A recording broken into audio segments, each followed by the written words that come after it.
What makes you laugh? Or more accurately, why do you laugh? Beneath the surface of anime's funniest moments, there's often a hidden layer of intricacy, stories that use humour not just to entertain, but to shield, process, and explore the darker aspects of life. Anime uses comedy to navigate life's complexities, showing us the power of humour to heal, connect, and endure even in the toughest moments. But how does laughter heal our pain? How does it allow us to connect? And what does it do to help us endure these tough moments? Today I'll discuss 3 anime that exemplify this and wield comedy as their weapon in the battle against despair. Because sometimes, laughter really is the best medicine.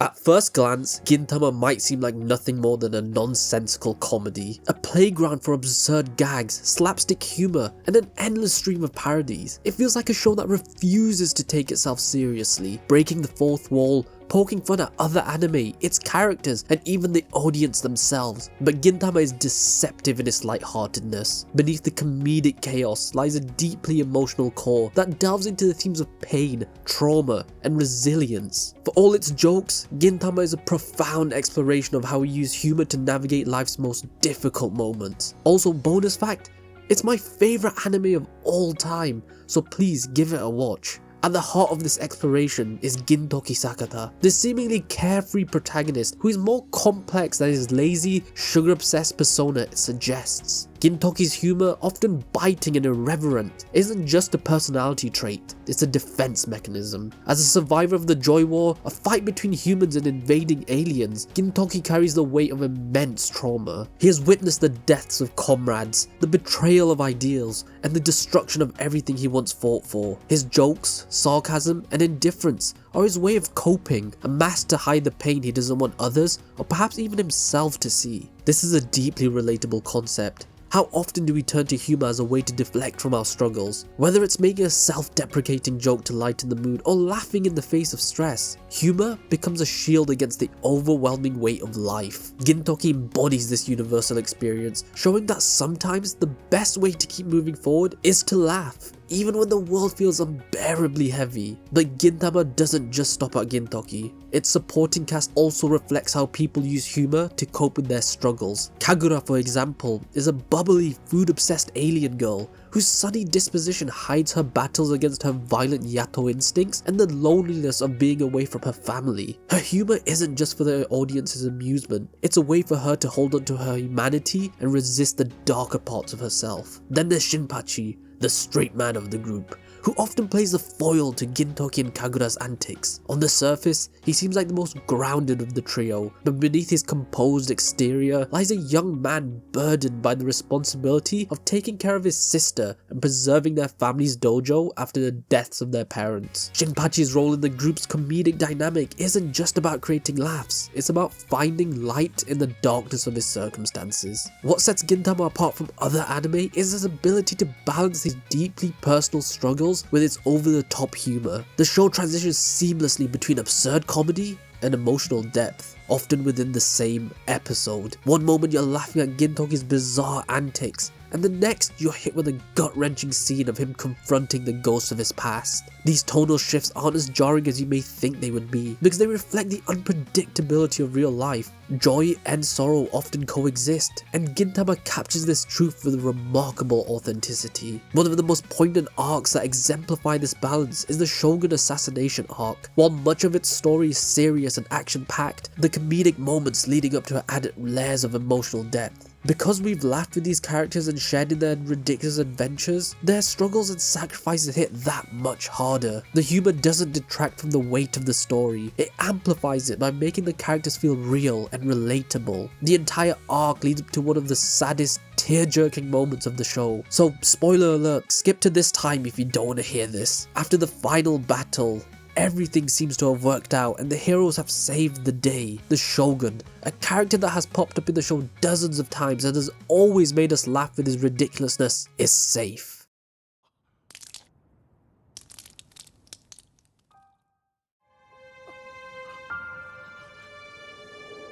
ただのしげしげに戻れるのだな。しよう。 The heroes failed. The Shogun is dead.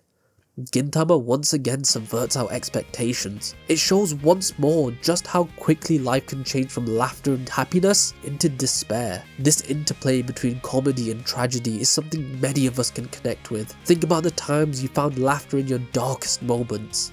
A joke at a funeral, a laugh during a stressful event. These moments of silliness aren't just coping mechanisms, they're ways of reclaiming control in situations that feel overwhelming. Gintama doesn't just acknowledge this reality, it celebrates it, showing that humour and pain are not opposites, but two sides of the same coin. Another aspect of Gintama's brilliance is how it uses humour to make us care. The quirks of its characters, from Hijikata's obsessive love for mayonnaise to Shogo's sadistic streak, are played for laughs, but also serve to deepen relationships between the characters themselves and with us as the audience. Even the antagonists, like Takasugi, are given moments of vulnerability that make their actions more understandable. Through humour, the show builds bonds that feel genuine and heartfelt, reminding us that laughter can be a powerful tool for empathy and understanding. And through these connections, we find people who care about us and help us heal from our suffering. This theme resonates in our own lives. How often do we bond with others over shared laughter? Whether it's an inside joke, a funny memory, or a light-hearted moment in a difficult conversation, humour creates connections that go beyond words. Gintama captures this beautifully, showing that comedy isn't just about escape, it's about finding common ground and building relationships. And these relationships in turn help us in the long run. What makes Gintama so powerful though, is its authenticity. Its characters are flawed, its humour is imperfect and sometimes not actually funny,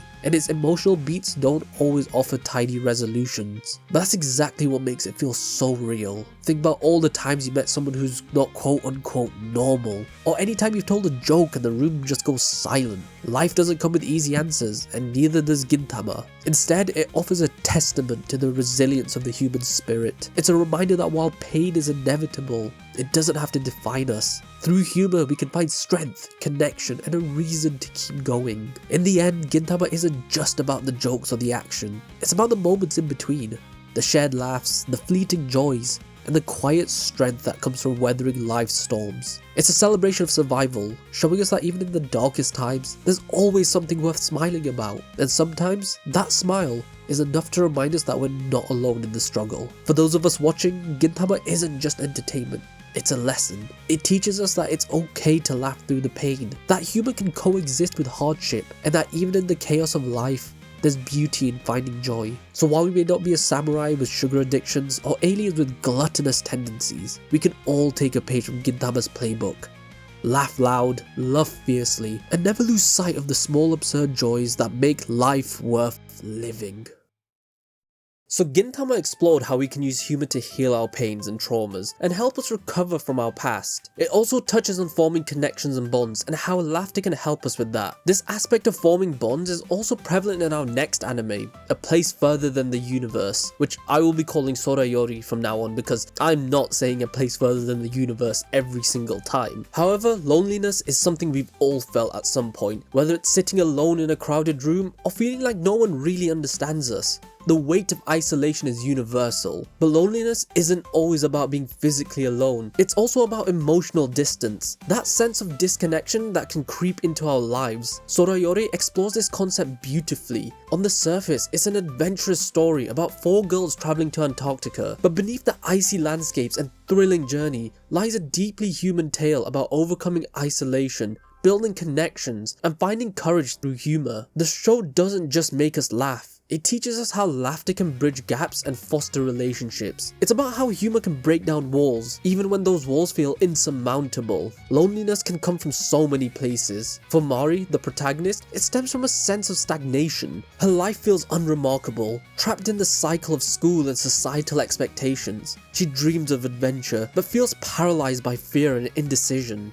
Sound familiar? Many of us have experienced that nagging feeling that life is passing us by, that we're stuck in a routine we don't know how to break. Then there's Shirase, whose isolation runs even deeper. Her mother's disappearance during an expedition left her with a grief so profound it distanced her from others. Her peers mocked her obsession with travelling to Antarctica, labelling her as strange or obsessive. She becomes guarded, determined to shield herself from the cruelty of others by focusing entirely on her goal. Hinata and Yuzuki, the other two main characters, add to this tapestry of isolation. Hinata hides her loneliness with a cheerful facade, masking the pain of past academic failures. Yuzuki, meanwhile, struggles with the isolating pressures of being a child actress. She craves genuine connections, but finds herself surrounded by people who only care about her career. Each of these characters represent a facet of loneliness we can all relate to, whether it's feeling left out, grieving a loss, or longing for authentic connections in a world that often feels superficial.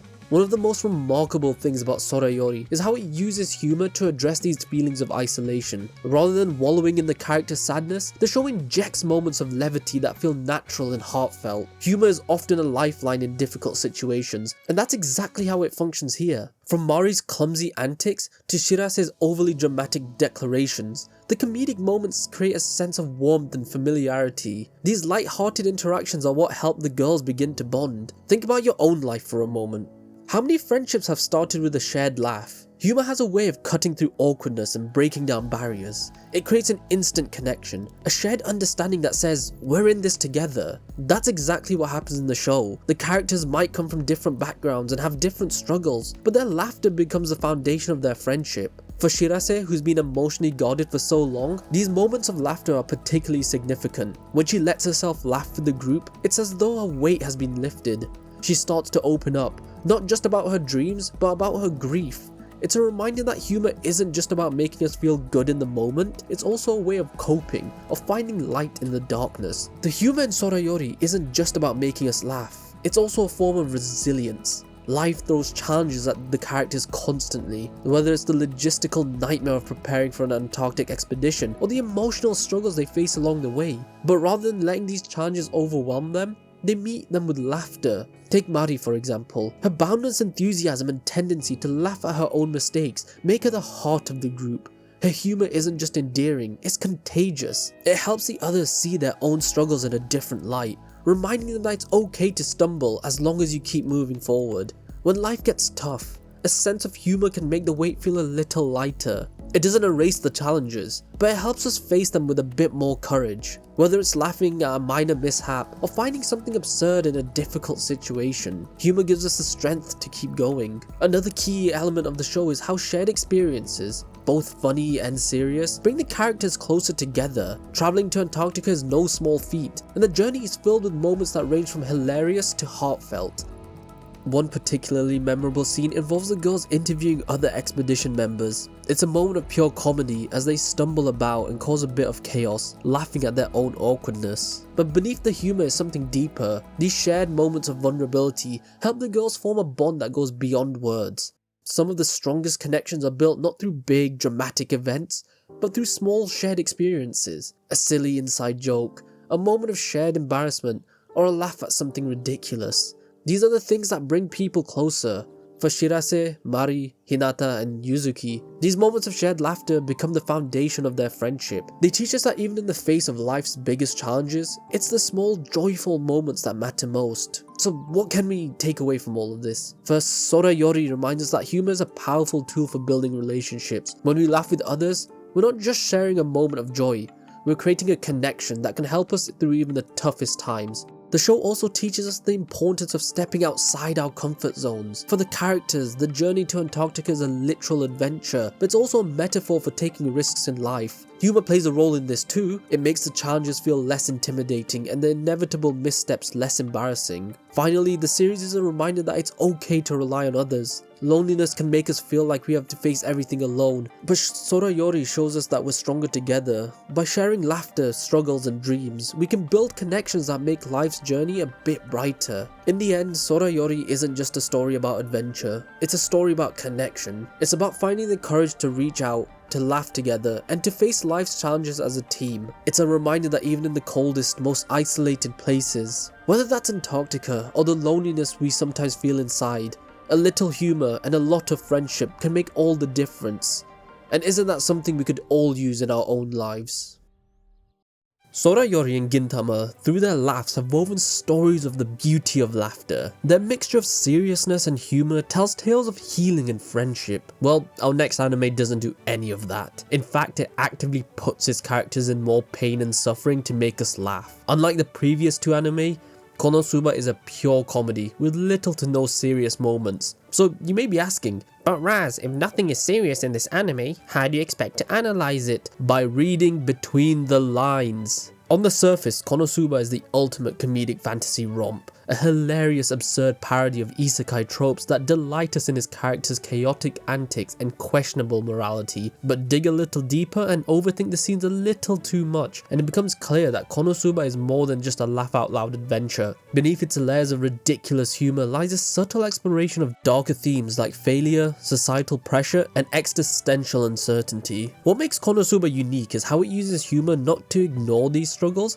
but to address them head on. It's a show that teaches us that laughter can be a way of coping with life's chaos and imperfections, a lesson as applicable to us as it is to the eccentric characters trying to survive in this chaotic fantasy world. At its core, KonoSuba is about failure. Kazuma, the protagonist, is a NEET, not in education, employment or training. He's basically the biggest loser, whose life on Earth ended with a tragically embarrassing death. His arrival in the fantasy world doesn't mark a heroic new beginning, it's just more of the same, a series of comical disasters where his wit is often the only thing keeping him alive. But it's not just Kazuma. Every member of his party is a walking, talking embodiment of failure. Aqua, the so-called goddess, is a narcissistic disaster, prone to causing more harm than good. Megumin, the over-the-top explosion mage, has only one powerful spell, which leaves her completely useless after casting it. And then there's Darkness, the masochistic crusader, who can take a beating, but has the accuracy stat in the negatives. What makes this dynamic so fascinating is how the show frames failure as both inevitable, but human. In real life, failure is often stigmatized and seen as something to be avoided or overcome as quickly as possible. But KonoSuba embraces it, showing that everyone fails and that failure itself can be absurdly funny.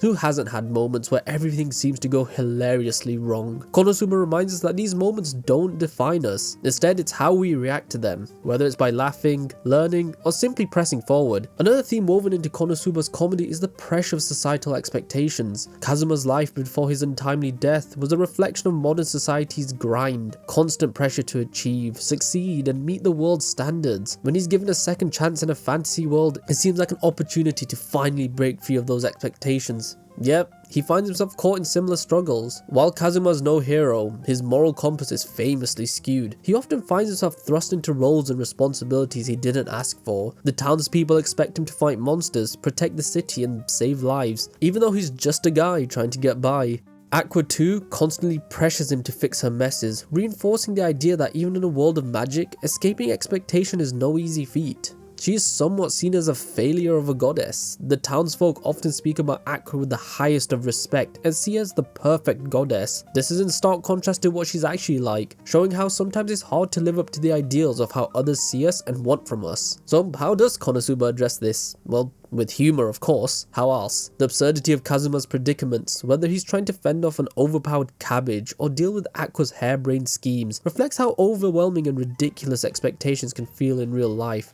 And although Aqua is lazy and foolish, she often does try to be a good goddess by helping those in need, albeit very rarely. The show's message is clear. Sometimes the best way to cope with pressure is to stop taking it so seriously. Laugh at the absurdity and find your own way forward, and remember that no one's perfect. One of the most striking aspects of KonoSuba is how its world mirrors our own in its unpredictability and absurdity. While most isekai anime feature meticulously crafted worlds with clear rules and hierarchies, KonoSuba's universe is intentionally chaotic. From undead shopkeepers with surprisingly relatable woes to noble families hiding bizarre secrets, the world constantly defies logic. This chaos is more than just a source of comedy, it's a reflection of life itself. In real life, we often seek order and predictability, but the truth is that the world is messy, irrational, and full of surprises. KonoSuba embraces this reality, showing us that the key to navigating a chaotic world is adaptability and a good sense of humour. For instance, Kazuma's survival often depends on his quick thinking and ability to improvise. He doesn't have overwhelming power or a grand destiny to fall back on. Instead, he uses his wit and resourcefulness to turn even the most absurd situations to his advantage, or at least survive them. This is a valuable lesson for real life.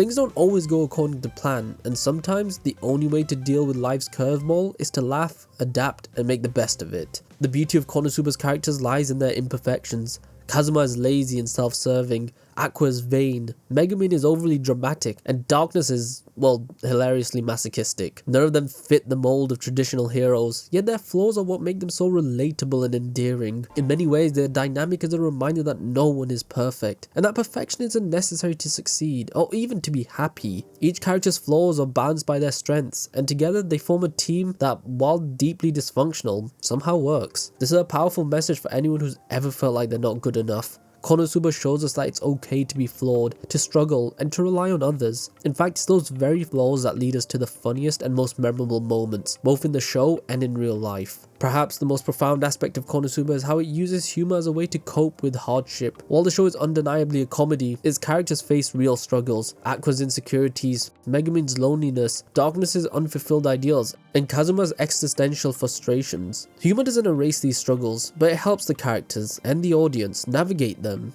It's a reminder that even in the face of failure, pressure, and uncertainty, there's always room for laughter. In real life, this lesson is just as relevant. Life can be overwhelming, and it's easy to get caught up in the seriousness of it all. But as KonoSuba shows us, a sense of humor can make even the darkest moments a little brighter. Whether it's laughing at our own mistakes or finding joy in the absurdity of life, humor is a powerful tool for resilience.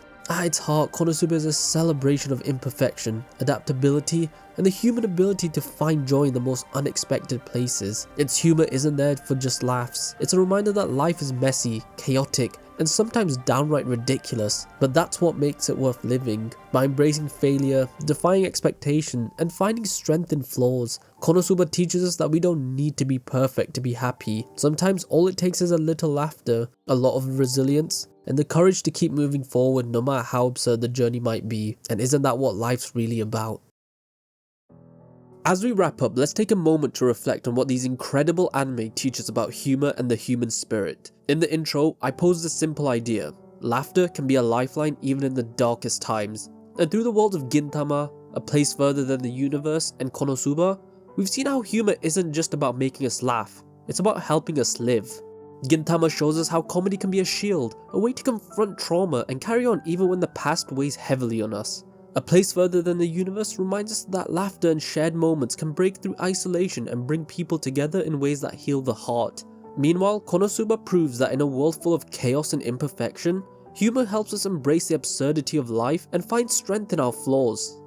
In real life, we face our own battles, grief, loneliness, uncertainty, and pressure. But these stories remind us that even in the face of adversity, there's always room for connection, resilience, and a good laugh. Comedy doesn't erase pain, but makes the journey a little brighter, a little lighter, and a whole lot more human.